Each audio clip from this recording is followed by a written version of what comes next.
আসসালামু আলাইকুম সবাইকে। আশা করি সবাই ভালো আছেন। আজকের ভিডিও আমাদের জাহাজের স্টার্ন র্যাম্পকে নিয়ে। স্টার্ন র্যাম্প বা ডোর এটি জাহাজের পেছনের দিকে অবস্থিত। এটির মাধ্যমেই গাড়ি জাহাজের ভিতরে ওঠানো এবং নামানো হয়।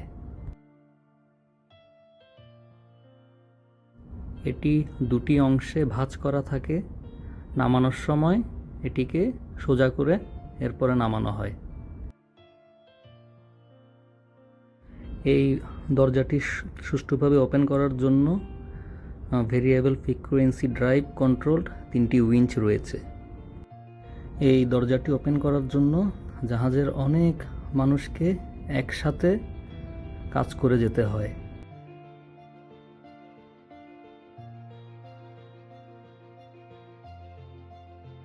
দরজাটি লম্বায় 40 মিটার বা 130 ফিট।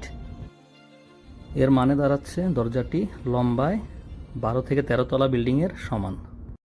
আর আমাদের জাহাজের এই দরজাটির ওজন 208 টন, আর কেজিতে বললে 2,08,000 কেজি।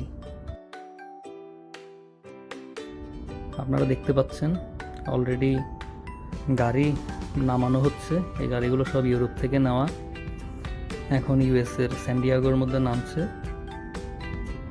আমরা 1200 গাড়ি এখানে নামানোর প্ল্যান রয়েছে। কার ক্যারিয়ারের কার্গো হচ্ছে গাড়ি, আর গাড়ি নিজের শক্তি ব্যবহার করে জাহাজে উঠে এবং জাহাজ থেকে নেমে যায়। আর এজন্যই কার ক্যারিয়ারকে রোরো ভেসেলও বলা হয়।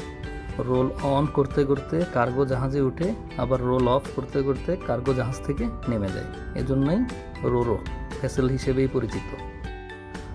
ইউরোপ থেকে এই ইউএসের জন্য প্রায় সব ইউরোপিয়ান ব্র্যান্ডের গাড়ি নেওয়া হয়েছে। Audi, BMW, Porsche, Mercedes, Rolls Royce. আর আমি আমার আগের ভিডিওতে বলেছিলাম আমাদের জাহাজ 7,000 গাড়ি একসাথে ক্যারি করতে সক্ষম। আজ এ পর্যন্তই। সবাই ভালো থাকবেন। আল্লাহ হাফেজ।